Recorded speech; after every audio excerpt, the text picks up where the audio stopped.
یہ میں آپ کے چینل پہ پہلی دفعہ بول رہا ہوں, میں نے سوچا تھا کہ ہم اپنے پلیٹ فارم پہ پروگرام میں ڈسکس کریں گے. ہمارا اسلام خلفائے راشدین کا صرف اور صرف ملٹری ڈکٹیٹرشپ تھی کہ اگر آپ کو ڈیموکریسی چاہیے تو مانے کے چاہیے, اور ساتھ اتنا ظرف رکھیں کہ تسلیم کریں کہ پھر اسلام نہیں چاہیے. کے ساتھ جاوید احمد گاندھی صاحب میرے بڑے ہی پرسنل فیوریٹ پرسن ہے, as a person, as a personality مجھے ذاتی طور پہ بڑی محبت ہے ان سے. تو پھر تو حضرت ابوبکر صدیق کی خلافت نان ڈیموکریٹک ایکٹ ہوا بائی ڈیفینیشن. ایک ڈیموکریٹکلی الیکٹڈ خلیفہ کو ایک group of elite of that time goes and counters in argument and says no we will not accept you as khalifa. تلوار بھی نکل آئی تھی نا حضرت عمر رضی اللہ عنہ کی. 27 جنگیں ہوئی ہیں مولا علی کے دور سے پہلے, ایک جنگ میں بھی مولا علی کی پریزنس نہیں ہے. تو اس وقت پھر پاکستان میں تو اسلامی حکومت ہو گئی, اس کا مطلب ہے اس روح سے. تو اسلامی معاشرہ کبھی بھی اپنے حکمران کا رائٹ معاشرہ اپنے پاس نہیں رکھتا, اللہ تعالیٰ کے اصولوں کے سامنے سرنڈر کرتا ہے. اس میں سے میں چاہتا ہوں کہ جو آپ کا لیسٹ فیوریٹ شعر ہے یا آپ کے حساب سے ہلکا ترین شعر ہے وہ میں سننا چاہتا ہوں. بڑا ڈفرنٹ سوال پوچھا ہے ویسے آپ سے, میں نے پہلی دفعہ یہ.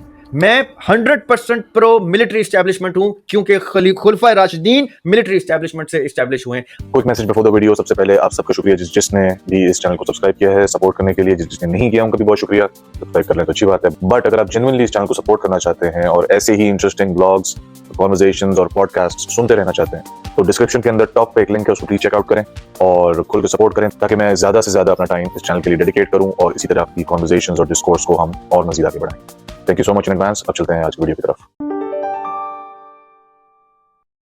جی السلام علیکم ایوری ون. آج میں موجود ہوں آڈینس کی پرزور فرمائش پہ بھی اور میری اپنی خواہش کے اوپر بھی ذریعہ ہاشمی صاحب کے ساتھ, اور آج ہم کوشش یہ کریں گے کہ اب اس پوڈ کاسٹ کو 3 حصوں میں کریں. پہلا حصہ جس کے اندر ہم اپنی پچھلی پوڈ کاسٹ کو کے فالو اپ کو ڈسکس کریں گے. دوسرے حصے کے اندر میں یہ چاہتا ہوں کہ ذریعہ بھائی کی جو اس وقت وہ کچھ کتابوں کے اوپر کام کر رہے ہیں, میں یہ چاہتا ہوں ہم اس کے اوپر تھوڑا سا, میں خود اپنے لیے بھی اور آڈینس کے لیے بھی چاہتا ہوں کہ ہم اس کو ڈیٹیل میں تھوڑا ڈسکس کریں.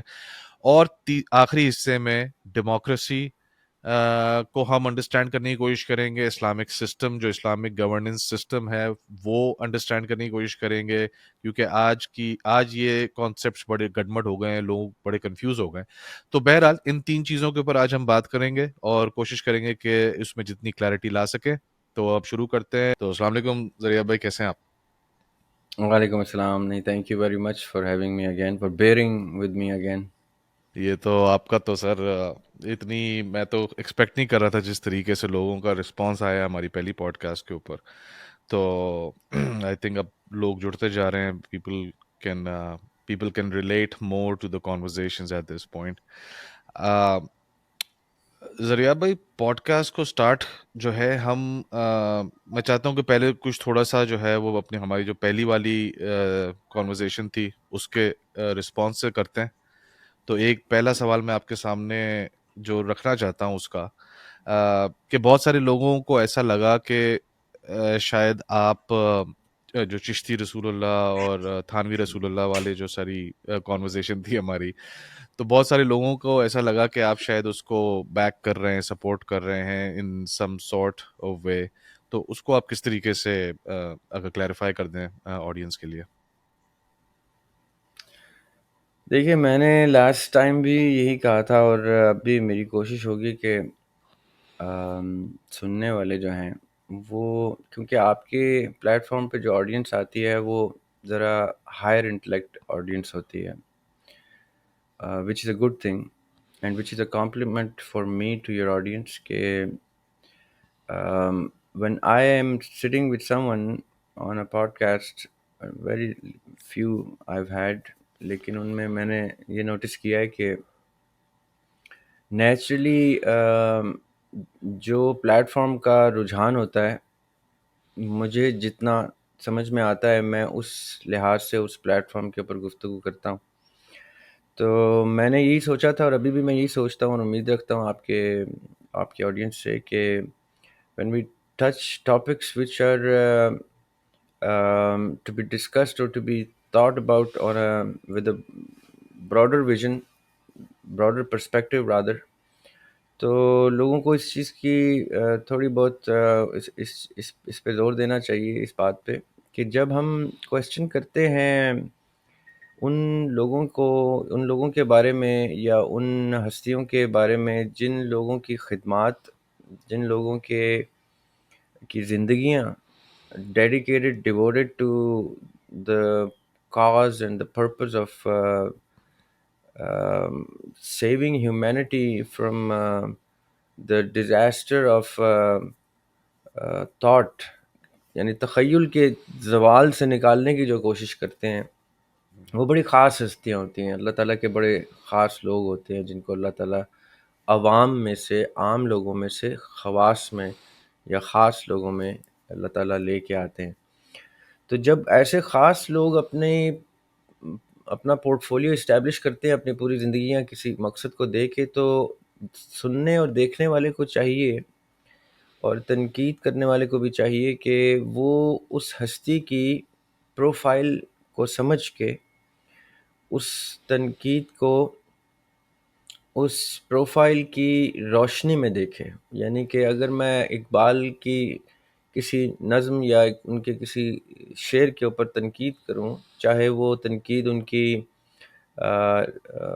خالصتاً ادب کے لحاظ سے یعنی لٹریچر کے لحاظ سے تنقید ہو ان کی کسی نظم یا غزل کے اوپر، یا ان کی کسی فکر جو اس شعر یا اس نظم میں انہوں نے بیان کیا اس فکر پہ تنقید کروں، تو مجھے یہ ملحوظ رکھنا چاہیے کہ میں اقبال کی گفتگو کر رہا ہوں اور کس اسٹیچر کے آدمی کی گفتگو کر رہا ہوں، تنقید کر رہا ہوں۔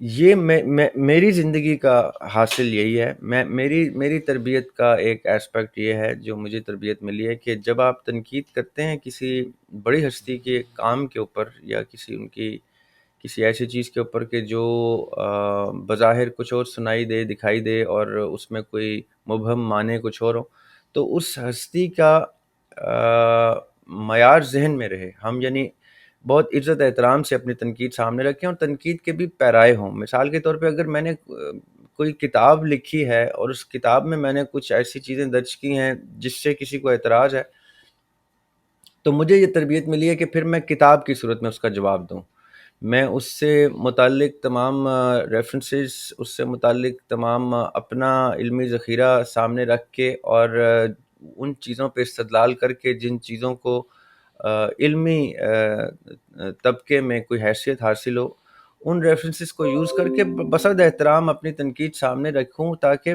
پڑھنے والی چیز سے تنقید کے اوپر تنقید ہو رہی ہے تو پڑھنے سے تعلق ہو اس کا، جو بھی اس تنقید کو دیکھے پھر وہ سب سے پہلے تو میری تنقید کا احترام کرے کہ اس شخص نے بڑے ادب احترام سے اور اسی طریقے سے اتنی محنت کر کے تنقید کیا جتنی محنت کر کے لکھنے والے نے کچھ لکھا یا کہا تھا۔ ہمارے ہاں رجحان یہ ہے کہ جس کا دل کرتا ہے، جس کے بارے میں جو تنقید کرنا چاہتا ہے کر دیتا ہے، نہ اس شخص کو اس معیار کا اندازہ ہوتا ہے، اس پرسنالٹی کی خدمات کا اندازہ ہوتا ہے۔ اب ہسٹری آج بھی 100 سال کے بعد گونج رہی ہے اور تھانوی صاحب کا نام اس ہسٹری میں سنہری حروف سے لکھا جا رہا ہے۔ تو کیا مجھے یہ بتائیں باسط بھائی کہ تنقید کرنے والے اس چیز کا دعویٰ کر سکتے ہیں کہ ان کی بھی خدمات یا ان کی بھی پورٹ فولیو، ان کا پروفائل بھی اتنا ہی بڑا ہو چکا ہے، ان کا قد اتنا بڑا ہو چکا ہے، اور اگر وہ قد بڑا نہیں ہوا تو کیا وہ اتنے کوئی ایکسٹریملی ٹیلنٹڈ اور ایکسٹریملی گفٹڈ ہیں کہ وہ بہت کم عمر میں جس کم تجربے میں رہتے ہوئے اس ہستی کو پکڑ رہے ہیں تنقید کے لیے جس ہستی کے بارے میں تنقید کرتے ہوئے بھی ادب کے پیرائے ملحوظ رکھنے واجب ہو جائے۔ یہ میں مانتا ہوں کہ تنقید کا حق سب کو ہے، لیکن میں خالی تنقید کے پیرائے سے اختلاف کرتا ہوں۔ مجھے بہت اچھا لگتا اگر کوئی شخص کتابی تنقید کرتا ہے تھانوی صاحب کے اوپر اور یا معین الدین چشتی کے اوپر کے بارے میں، لیکن اگر کوئی ایسے ہی بس مائکرو فون ہاتھ میں آ جائے، پلیٹ فارم کوئی یوٹیوب یا ٹک ٹاک ٹائپ پلیٹ فارم مل جائے اور اس میں آپ رگیدنا شروع کریں اتنی بڑی ہستیوں کو، تو میں اس تنقید کو وہ ویلیو دے ہی نہیں پاتا۔ یعنی مجھے لگتا ہے کہ وہ تنقید کم ہے، وہ تنقید کے معیار پہ اترتی نہیں ہے، اس لیے اس کا جواب بھی معیار پہ دینے کا دل نہیں کرتا۔ دوسری بڑی ضروری چیز جو میں چاہتا ہوں کہ آپ کے لاسٹ ٹائم بھی میں نہیں ڈسکس کر سکا کہ جتنے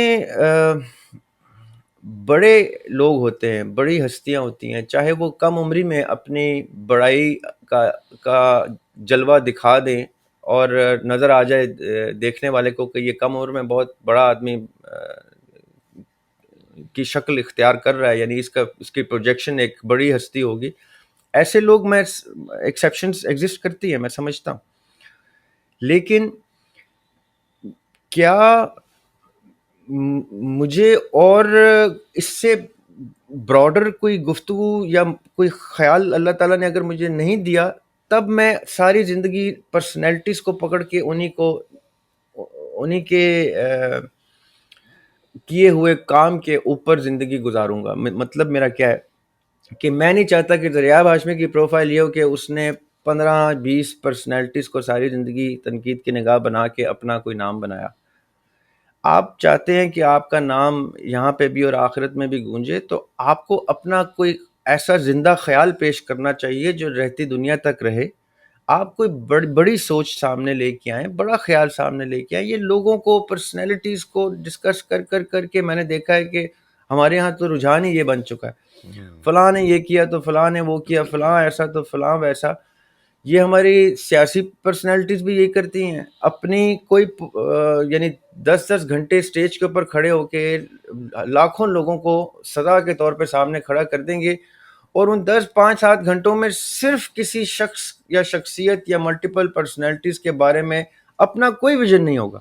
اس نے یہ کیا تھا, اس نے وہ کیا تھا, اس کا یہ تو اس کا وہ.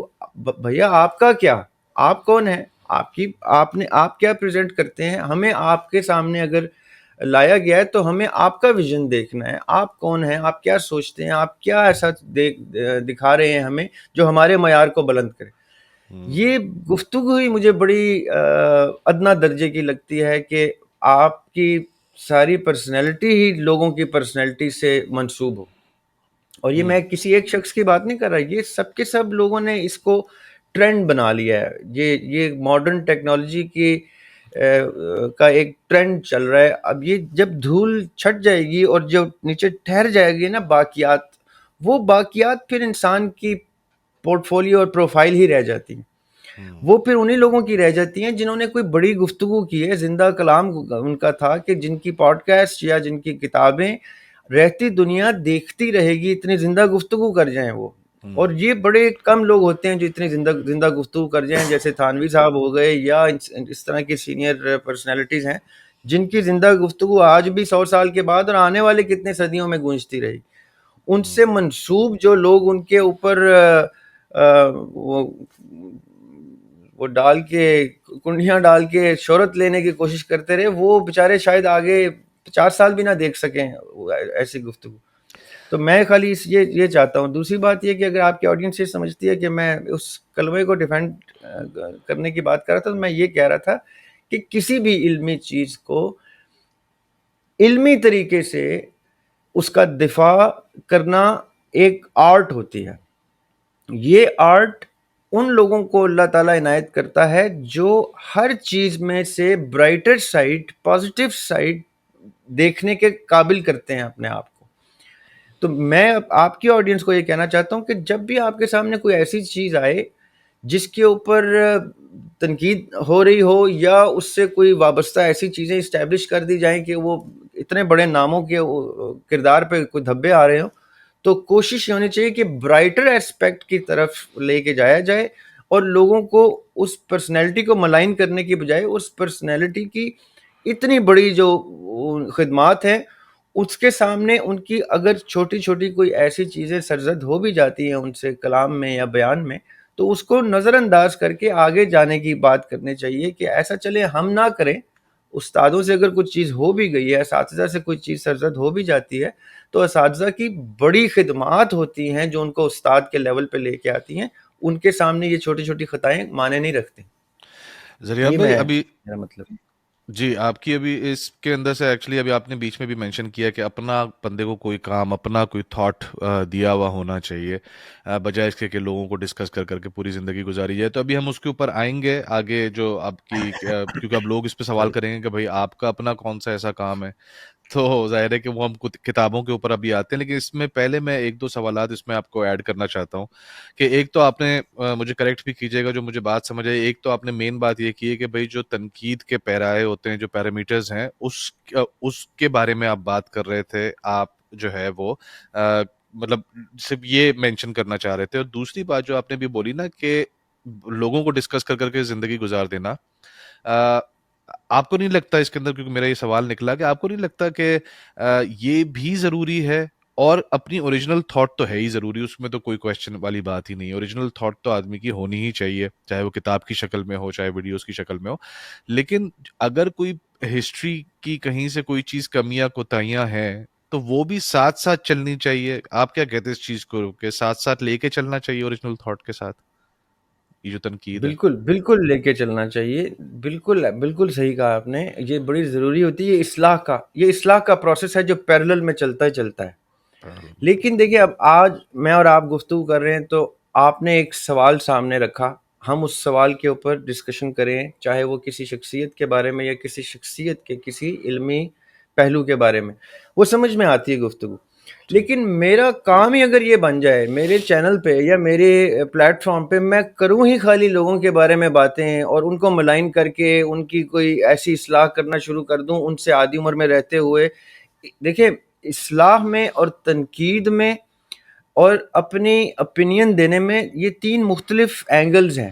میں اپنی اپینین اقبال کے بارے میں بھی رکھتا ہوں, میں اپنی اپینین غالب کے بارے میں بھی رکھتا ہوں, میں تھانوی صاحب کے بارے میں بھی رکھتا ہوں, میں تیمیہ صاحب کے بارے میں بھی رکھتا ہوں. تو میں اس کا پھر ایک پروگرام بناؤں عزت احترام سے, اس کا اصلاحی پہلو سامنے رکھ کے اور پھر اپنا کاؤنٹر نیریٹو سامنے رکھ کے کسی چیز کے ساتھ عزت احترام سے وہ, تاکہ دیکھیں یہ پرسنالٹیز اب دنیا سے جا چکی ہیں. اگر تو وہ حیات ہوتے تب کیا طریقہ تھا کہ آپ ان کے پاس جاتے یا ان کو خط لکھتے یا ان کو کوئی کتاب کی صورت میں ریسرچ پیپر اپنا چھوٹا سا لکھ کے بصد احترام بھیجتے کہ جی آپ کی فلاں فلاں کتاب میں آپ نے یہ فرمایا, اس کے جو اثرات ہیں وہ مجھ جیسوں پر یہ مرتب ہو رہے ہیں, تو یہ میرا رد عمل ہے, ریئیکشن ٹو دی ایکشن ہے. تو آپ اس کو قبول کیجئے. اگر آپ کو لگتا ہے کہ اس میں کوئی ایسا پہلو ہے کہ جس کی وجہ سے آپ کسی چیز سے رجوع کر سکتے ہیں, تو میرے لیے بڑے فخر کی بات ہوگی کہ آپ کے شاگردوں کی عمر کا ہوتے ہوئے میں نے اپنے استاد کو کوئی جلا دی. اور اگر آپ کو لگتا ہے کہ میں نے کوئی بات ہی بے بنیاد کی ہے تو آپ پلیز مجھے اصلاح کر دیجئے کاؤنٹر میں, اور مجھے بھی ایک کاغذ پہ لکھ بھیجیے تاکہ میں آئندہ اس تنقید کو اس نگاہ سے نہ دیکھوں یا اس ایسپیکٹ کو تنقید کے نگاہ سے نہ دیکھوں, یا تنقید کے پیرائے زیادہ پالش کر کے بہتر کر سکوں. یہ تو ہو گیا اگر وہ شخص حیات ہے.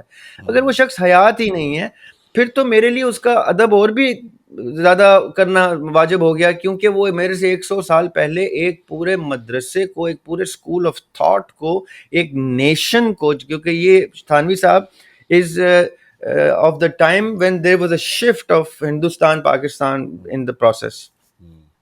یہ وہ لوگ تھے جو تھاٹ بلڈرز تھے, جنہوں نے جیسے میں نے پہلے بتایا 1857 کی جنگ آزادی کے بعد جب یہ اسکول اسٹیبلش ہوئے تو these were the pillars جن کے اوپر آج مکاتب فکر اور مسالک کھڑے ہوئے ہیں باقاعدہ طور پہ. تو جیسے آپ کسی کی اتنی امپورٹنٹ ہستی کو کوشچن میں لے کے آتے ہیں, وہ بھی جو ڈیسیزڈ ہیں, جو رحلت فرما چکے ہیں, تو آپ یہ ذہن میں رکھیں کہ ان سے منسوب اور منسلک لوگوں کے لیے یہ بڑا ایک پینفل ایسپیکٹ ہو سکتا ہے. تو آپ نے یہ بھی دیکھنا ہوتا ہے کہ میری بات کا افیکٹ کیا آئے گا. کیا ٹھیک ہے نئے سننے والے تو شاید اس سے بڑا محظوظ بھی ہوں اور شاید ان کی کوئی اصلاح بھی ہو جائے, لیکن جو اس اسکول کے اب کے کسٹوڈینز ہیں وہ ڈیمیج نہ ہو, ہرٹ نہ ہو, وہ انکریج کرنے پہ آمادہ ہو جائیں. اتنی خوبصورت تنقید ہو آپ کی کہ وہ خود آپ کی تنقید کو انکریج کر رہے ہوں اور وہ اپنی ڈیفenس دیتے ہوئے آپ کو عزت دیں کہ یار اتنے اچھے طریقے سے اس نے تنقید کی ہے کہ ہم اس کو عزت دینا واجب ہو گیا ہمارے لیے, نہ چاہتے ہوئے بھی تنقید نگار کو ہمیں عزت دینی پڑے گی. ہم نے کیا کر دیا ہے کہ we have lost our mannerism in the process of this technological transformation. ہم نے جب پہلے ایک پی ٹی وی ہوا کرتا تھا تو وہ پوری اکیڈمی کے ساتھ ایک چینل تھا. اس اکیڈمی میں producers, directors, writers, spot boys تک لے کے میک اپ آرٹسٹ تک لے کے ٹرین ہوتے تھے. ان کی مینرزم کی، ایٹیکٹس کی الگ ٹریننگ ہوتی تھی، ان کی ڈریسنگ کی، ان کی پریزنٹیشن کی الگ ہوتی تھی. چاہے وہ کیمرے کے سامنے نہ بھی آئیں، وہ اسٹوڈیو میں داخل ہوں تو ان کی باڈی لینگویج کیا ہو، ان کا بات کرنے کا طریقہ کیا ہو، ہائرارکی کو کیسے بریچ نہیں کرنا، باس سے کیسے بات کرنی ہے، سپیریئر سے کیسے کرنی ہے، انفیریئر یعنی سبارڈینیٹ سے کیسے کرنی ہے، یہ ساری چیزیں اکیڈمی سکھاتی تھی. اسی لیے گنے چنے لوگ اتنے لاکھوں کروڑوں میں سے ٹیلنٹ کی صورت میں سامنے آتے تھے، جبکہ پورا ملک ٹیلنٹ سے بھرا ہوا تھا. لیکن اس کو پالش ہوتے ہوتے اکیڈمی ایک پروسیس سے گزار کے اس قابل کرتی تھی، تب جا کے وہ لائیو پروگرام ٹیلی کاسٹ کرتے تھے. وہ بھی گنے چنے لائیو پروگرام کرتے تھے، وہ تب بھی رسک نہیں لیتے تھے. میں نے واسط بھائی پاکستان ٹیلی ویژن پہ 3 سال نوکری کی ہے ایز اے رائٹر. آپ یقین کریں 3 سال میں میرے کوئی 30 اسکرپٹ ہیں جو پی ٹی وی نے ریفیوز کیے. میں نے ڈرامہ پریزنٹ کیا. اب وہ یہ ارلی 2000s کی بات ہے، تو اس وقت میں ینگ تھا، انرجیٹک تھا، اور میں بہت فلیمبوئنٹ رائٹنگ کرتا تھا. تو جو ہمارے سینئرز تھے، پروڈیوسرز اور پروگرام مینیجرز، وہ کہتے تھے ہاشمی تم بہت اچھا لکھتے ہو، تم بہت خوبصورت لکھتے ہو، تمہاری تنقید کی نگاہ بھی بہت خوبصورت ہے، لیکن تمہیں وہ اصلاح کا پروسیس سیکھنا پڑے گا، وہ عمر کے ساتھ ہی آتا ہے.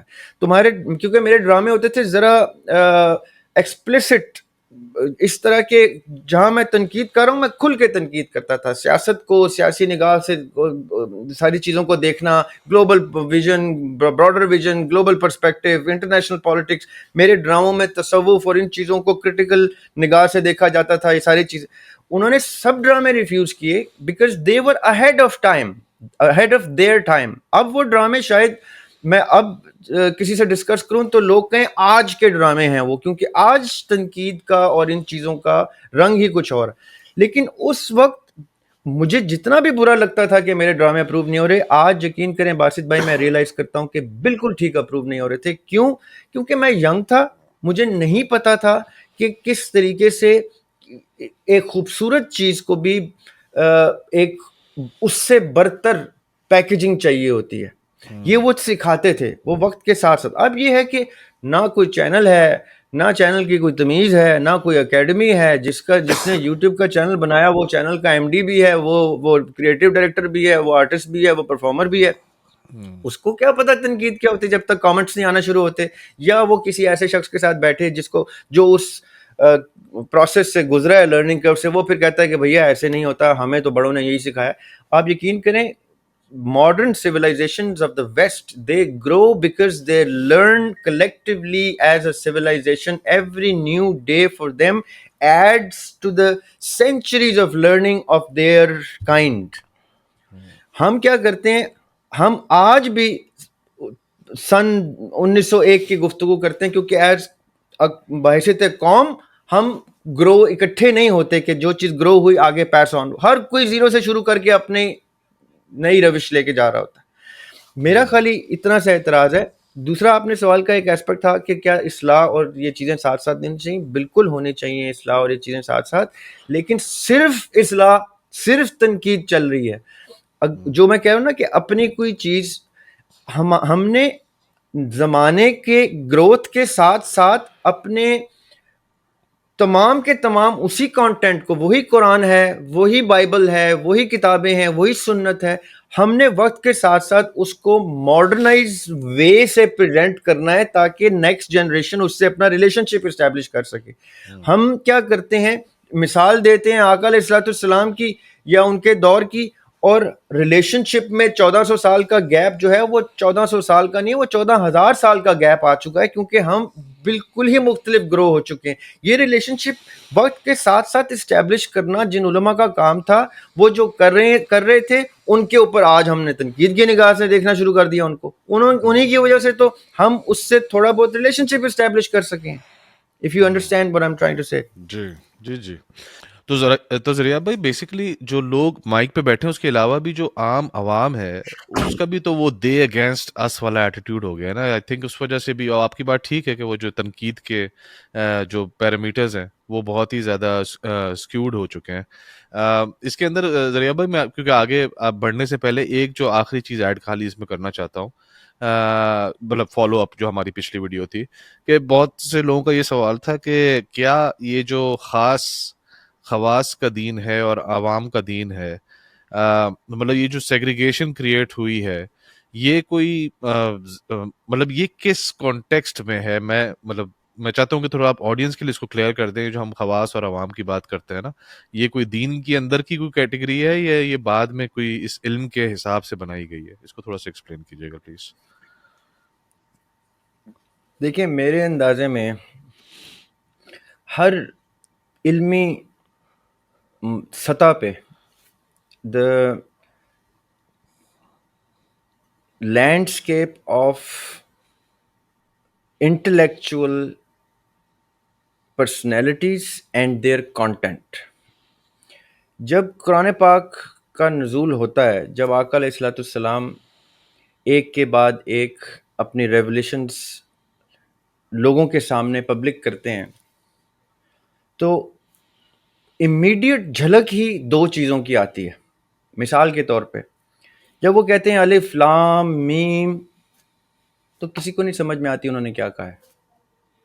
یہ حروف مقطعات جو ہیں یہ سورہ بقرہ سٹارٹ ہی اس سے ہو رہی ہے. بہت سی صورتیں حروف مقطعات سے سٹارٹ ہوتی ہیں جس کے معنی نہ آقا علیہ الصلوۃ والسلام نے اس وقت ایز از ریویل کیے, نہ آج تک کوئی یہ کلیم کرتا ہے, اکا دکا لوگوں کے علاوہ کوئی یہ کلیم کرتا ہے کہ اس طرف جانے کی ضرورت بھی ہے. ہمیں ایز از وہ پڑھ لینا ہے, ہمیں اس چیز کے کنسرن نہیں ہونے چاہیے کہ اس کے راز کیا ہیں, رموز کیا ہیں, اس کے پیچھے کیا ہے, یہ حروف مقطعات کا مقصد کیا ہے. اسی طرح قرآن پاک میں متشابہ بہت سی آیات ایسی ہیں یا بہت سے ایسے ایسپیکٹس ہیں جس کے اندر قرآن کے جتنے مفسر ہیں وہ کہتے ہیں کہ متشابہات وہ چیزیں ہیں, جیسے قرآن کی آیت ہے کہ متشابہات میں مت پڑھو کیونکہ اس کی تعویل میں جب تم جاؤ گے تو گمراہ ہونے کا اندیشہ زیادہ ہوگا. اب یہ پورا ایک چیپٹر ہے جو پورے قرآن میں وقتاً فوقتاً متشابہ آیات کی وجہ سے, متشابہات کی وجہ سے ایک broader different version of the قرآن سب کے لیے ہے, ہمیشہ سے ہے. 1400 سال سے ان آیات کو یا ان الفاظ کو یا ان ٹرمینالوجی کو متشابہات میں ہی ڈالا جاتا ہے کہ اس میں بحث نہیں کرنی, اس میں جتنا اساتذہ بتا دیں, جتنا اصحاب سے یا آقا علیہ الصلوۃ والسلام سے ان کے کمپینین سے جو ملا ہے اس کے اوپر قناعت کریں, اس کی ڈیپتھ میں نہیں جانا. لیکن اگر کوئی جاتا ہے تو وہ یہ سوچ سمجھ کے جاتا ہے کہ یہ وہ بارڈر ہے جو عام لوگوں نے کراس نہیں کرنی, یہاں پہ کوئی خاص لوگ ہیں جن کو اللہ تعالیٰ نے اتنی ذہنی قابلیت دی ہے کہ وہ اس کے اوپر ریسرچ کر کے اپنی کوئی تھاٹ اسٹیبلش کرتے ہیں. یہ میں آپ کو صرف قرآن کی ایک ایگزامپل دے رہا ہوں, قرآن پاک کی. اسی طرح دین کی بیشتر ایسی چیزیں ہوتی ہیں جس میں سرٹن ایریاز عام عوام کے لیے نو گو ایریاز ہوتے ہیں, اس لیے نہیں کہ وہ کوئی اسپیسیفکلی آتے ہی کسی خاص بندے کے لیے, اس لیے کہ عام انسان اپنی پوری زندگی باقی کے 70 80 90% آف دین کو ایکوائر کر کے پریکٹس کر کے سکون سے زندگی گزار سکتا ہے, کیونکہ ان رستوں پہ سکون نہیں ہوتا, ان رستوں پہ بے چینی ہوتی ہے, ان رستوں پہ آپ کو ایک اضطراب ہوتا ہے کہ میں یہ سوال کا جواب جاننا چاہتا ہوں. پھر آپ ڈیووٹ کرتے ہیں, ڈیڈیکیٹ کرتے ہیں اپنی لائف کو, اپنے سرٹن 24 آورس کی لائف میں سے ایک سرٹن آورس کو کہ جس پہ میں نے یہ فکر کرنی ہے اور اس کا جواب لینا ہے, اس لیے نہیں کہ لوگوں کو دینا ہے, اس لیے کہ مجھے وہ طلب آ گئی ہے. اب یہ جس میں یہ طلب آتی ہے وہ اپنے آپ کو ان لوگوں سے نمایاں پاتا ہے, جو عام لوگوں کی سطح ہوتی ہے اس سے وہ نمایاں پاتا ہے. یہ اللہ کی طرف سے ہوتا ہے کہ ہر کوئی آئنسٹائن نہیں ہوتا, ہر کوئی نیوٹن نہیں ہوتا, ہر کوئی ٹامس ایڈیسن نہیں ہوتا, اسی طرح ہر کوئی غزالی نہیں ہوتا, ہر کوئی ابن عربی نہیں ہوتا. اس لیے یہ لمیٹڈ لوگ آتے ہیں جو ان زونز میں جاتے ہیں اور وہاں پہ چھپی ہوئی کئی چیزوں کو ایکسپلور کر لیتے ہیں. اب جیسے وہ ایکسپلور کرتے ہیں تو حتی الامکان ان کے اس وقت کے آس پاس کے لوگ ان سے ایکوائر کرنے کی کوشش کرتے ہیں, وہ بھی لمیٹڈ. اب جیسے ہی آپ ان لوگوں کو لمٹ کرتے ہیں تو یہ لمٹ, میں اس لمیٹیشن کو خاص کی کیٹیگری میں لے آتا ہوں کہ یہ کوئی خاص ہی لوگ ہوتے ہیں. اب مثال کے طور پہ ایک گھر میں 4-5 بچے ہیں اور ایک بچہ جو ہے وہ مصوری میں کوئی بہت زیادہ خوبصورت ٹیلنٹ رکھتا ہے, تو میں کہوں گا کہ یار یہ کوئی خاص بچہ ہے, اس کے اندر خاص ٹیلنٹ آ گیا ہے ایک. یا کوئی سپورٹس میں بہت آؤٹ سٹینڈنگ ہے, یا ایجوکیشن اسٹڈیز میں کوئی بہت آؤٹ سٹینڈنگ, ہم کہیں گے یہ خاص بچہ ہے جی, یہ اے گریڈ لیتا ہے. یہ جو خاص کہنا ہوتا ہے یہ کسی کو میسز میں سے بائفرکیٹ کرنا ہوتا ہے, اور اس کا کوئی مطلب نہیں ہوتا کہ یہ کوئی ان کی کوئی 4 آنکھیں ہوتی ہیں یا 3 کان ہوتے ہیں, ایسا نہیں. Just that they are different, they stand out from the rest. اب جیسے ہی ایک انوالنٹری یہ ایکشنز آنا شروع ہو جاتے ہیں کسی بھی بچے یا بڑے میں, تو آپ کو ذی شعور آدمی ایک امیڈیٹلی آئیڈینٹیفائی کرتا ہے کہ یار یہ خاص لوگوں کی کیٹیگری ہے. اب ان کی گفتگو بھی خاص ہی ہوگی, اب ان کی فکر بھی خاص ہوگی, ان کا بیان بھی خاص ہوگا. اب جب یہ بیان میں آئے گا یا تحریر میں آئے گا تو یہ عام لوگوں تک یا تو جائے ہی نہ, یا جائے تو اس کے اوپر لیبل لگا ہو کہ بھیا یہ, اگر تو آپ میں سے کوئی چنیدہ لوگ اس میں اپنے آپ کو ریلیشن شپ اسٹیبلش کر لیتے ہیں تو ٹھیک ہے, نہیں تو یہ آپ کے لیے ہے ہی نہیں. کیوں؟ کیونکہ باقی آسان چیزیں سب کے لیے اتنی سفیشینٹ ہیں کہ ساری کی ساری زندگی بھی میں پورا کا پورا دین نہیں ایکوائر کر سکتا جو عام لوگوں کے لیے آیا ہے, وہ بھی اتنی ڈیٹیل رکھتا ہے. تو مجھے کیا ضرورت پڑی ہے کہ میں خاص میں جاؤں جب میرا عام میں ہی گزارا ہو سکتا ہے. اب خاص لوگ یہ کہتے ہیں کہ بھئی ہم یہ کام ہی ان لوگوں کے لیے کرتے ہیں کیونکہ اگر ہم نے یہ کام نہ کیا تو ایوری جنریشن